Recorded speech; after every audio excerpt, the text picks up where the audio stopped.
What's going on, guys? Today we made $679. As you can see on this P&L on Tradeify for this 50K growth funded account.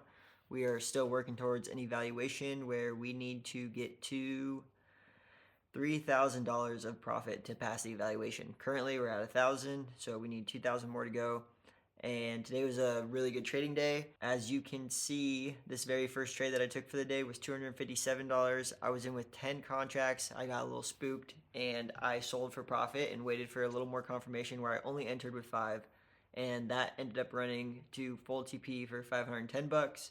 And then right afterwards, I got into just like a really risky kind of short play that was only 2 contracts because I didn't have a lot of confidence, and we took an $85 loser on that. So let's go to the charts and we will kind of go over what I do every single morning and how it helps me land trades like I did today. So hop over to TradingView, and what I like to do every single morning is start on the higher time frame. So this 4-hour and the 1-hour chart is kind of my go-to levels. And as you can see, let's go, we're gonna go bar replay real fast. So essentially just what is common practice for me and what I wanted to lay out in this video is every single morning I look for confluences that are kind of in the direction of our bias. So this morning when I woke up, I was looking for longs because clearly we are in this uptrend, and the obvious target is most likely these highs that we left on that big move down. And so this morning I was just looking for anything that we could pull back into that would create some kind of support and give me some kind of long entry if that's what happened at market open. So we had this 4-hour gap down here that I marked out, and if you go down to the 1-hour, you can see, I'm going to erase that 4-hour that I just drew, but you can see that there's a 1-hour down here as well. There's also a 1-hour that I had marked out a little bit higher right here, and I had this just on the chart just for context. And so that's what I start out by doing every single morning, is just looking for like these higher time frame draws, and then as I drop down to lower time frames, which I will drop down to lower time frame, and this big box right here, I'm actually gonna erase this, I think.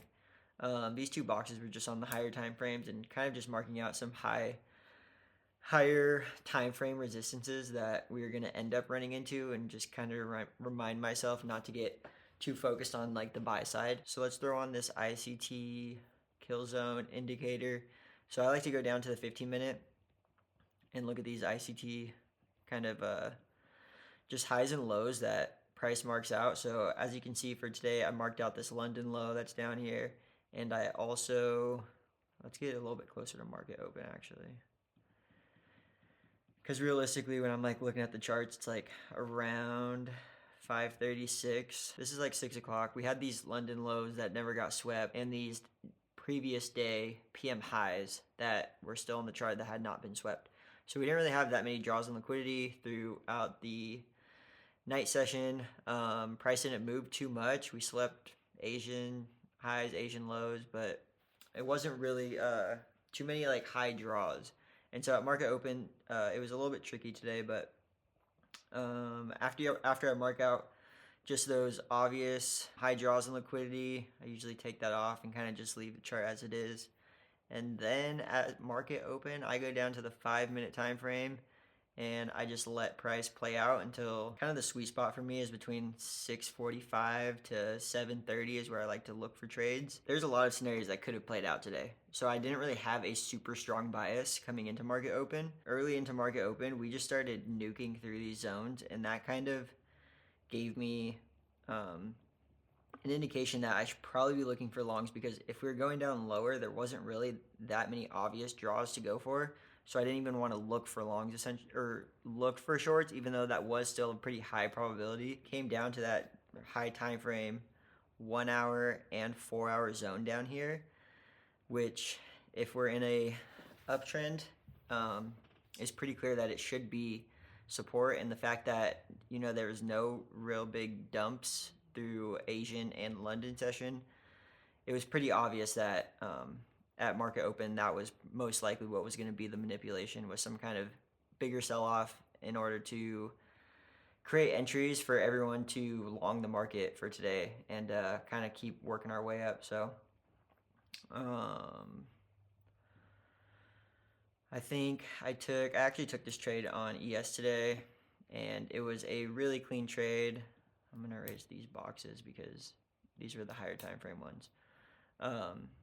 It was a really clean trade. We made these 6:30 a.m. highs that I marked out. We didn't sweep these other higher liquidities or I guess we swept New York PM, but we had these equal highs right above it. So 6:30 a.m. was kind of the target that became obvious. Move to the downside. I don't think we really had any 5-minute setup, so I went down to the 3-minute and I was able to find this fair value gap that we ended up inverting right here. Price pulled back into it and I entered right in this box. I put stop losses below that wick down here, which was pretty big.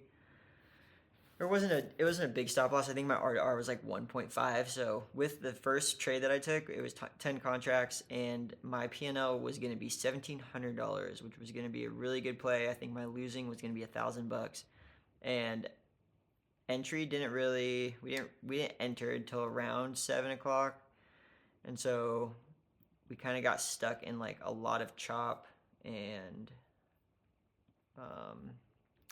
yeah, price kind of just ended up spooking me out, which I wish I would have just held strong through all the chop and let price play out in the direction. But I'm pretty sure I like sold on this candle or right before this candle, and that's where I made 275. And then I went down to the 1 minute actually, and we were kind of getting a change of structure to the downside, and all I was waiting for was like some kind of indication that we were going to flip structure back to the upside. And I just went in with 5 contracts to kind of minimize my risk. Stops were still below here. I was targeting these highs up here, and yeah, if we let price play out, like kind of just went exactly in my direction, just like I thought.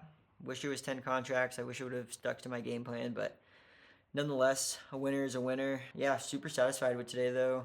I'm really happy with just honestly how the last 3 or 4 days has been. I feel like I've been kind of picking price apart really well, and even though the results don't show for it, I'm feeling really confident in my trading. So I'm psyched on this. Hopefully tomorrow is going to give us some kind of opportunity because it is the last day to trade for the week since we have Thanksgiving, and then Friday will probably be a no trade day just with low volatility.